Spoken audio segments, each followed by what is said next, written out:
নমস্কার।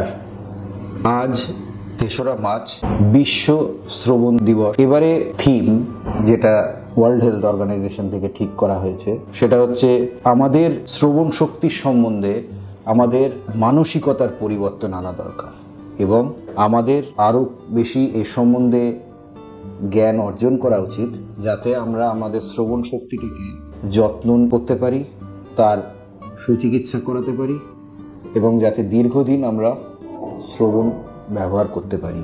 আজকে সবচেয়ে বড় সমস্যা যেটা দেখা যাচ্ছে যে আসন্ন 2030-র মধ্যে ওয়ার্ল্ড ওয়াইড অ্যাবাউট 500 বিলিয়ন লোকের কোনো না কোনো রকমের শ্রবণের জন্যে কোনো রকম সার্জারি বা এডের প্রয়োজন হবে। তার মধ্যে আরও চিন্তার কথা যে 1 বিলিয়ন হচ্ছে অল্প বয়সী ছেলেমেয়েরা এবং এর প্রধান কারণ দেখা যাচ্ছে যে লাউড মিউজিক অর্থাৎ নয়েজ ইনডিউসড হিয়ারিং লসই এদের ক্ষেত্রে বেশি হচ্ছে। তো অ্যাট রিস্ক কারা?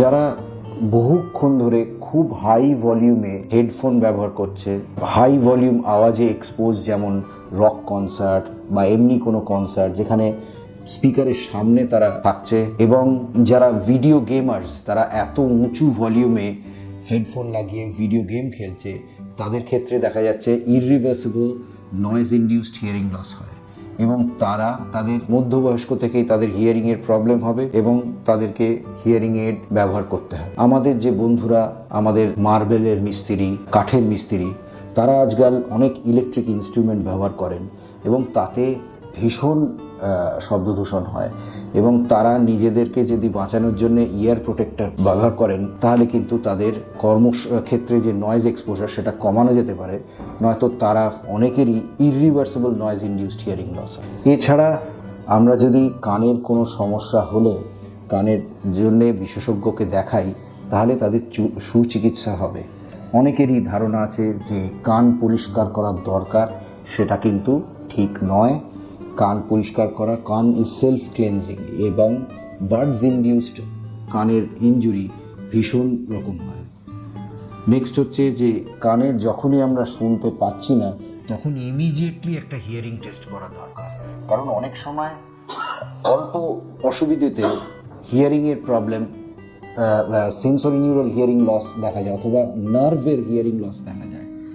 এই নার্ভ হিয়ারিং লসকে তৎক্ষণাৎ যদি চিকিৎসা করা যায় তাহলে অনেক ক্ষেত্রেই আমরা এটাকে আবার ফিরিয়ে আনতে পারি, কিন্তু যদি আমরা সেটা আর্লি স্টেজে না ধরতে পারি উইদিন 1 উইক, তাহলে কিন্তু আমাদের এদের ট্রিটমেন্ট আউটকাম অত ভালো হয় না।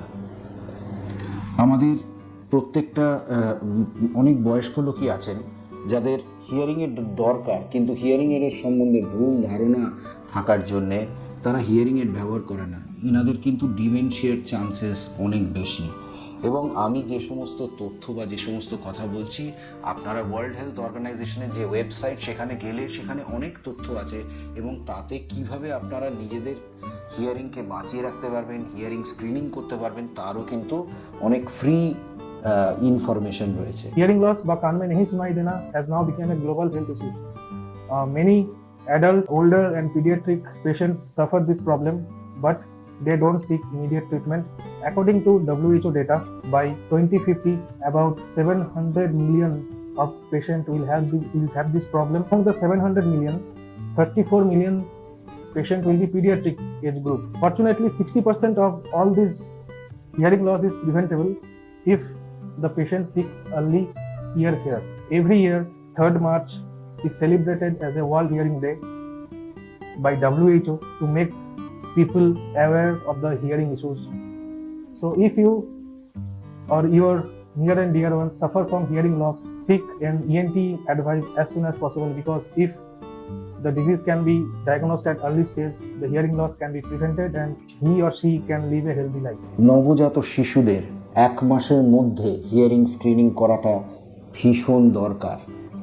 আমরা যদি নবজাত শিশু যারা বয়সের জীবনের প্রথম থেকে শুনতে পান না তাদেরকে আমরা ডিটেক্ট করতে পারি, কিন্তু তাদের চিকিৎসা আছে এবং তাদেরকে আমরা আবার সোনার দুনিয়াতে ফিরিয়ে আনতে পারি বাই ককলিয়ার ইমপ্লান্ট সার্জারি। কিন্তু দুঃখের বিষয় আমাদের দেশে বিভিন্ন স্তরে দেখা গেছে যে রেজাল্ট দেখা গেছে যে 18 মাসের আগে ডেফিনিটিভ ডায়াগনোসিস হয় না যে বাচ্চা কানে শোনে না।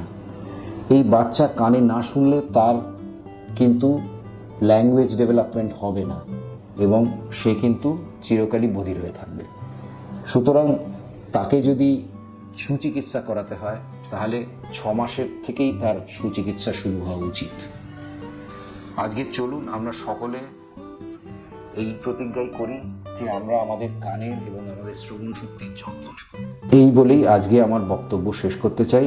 সবাই সুস্থ থাকুন, ভালো থাকুন, নিজেদের শ্রবণ শক্তির যত্ন নিন। ধন্যবাদ। Thank you.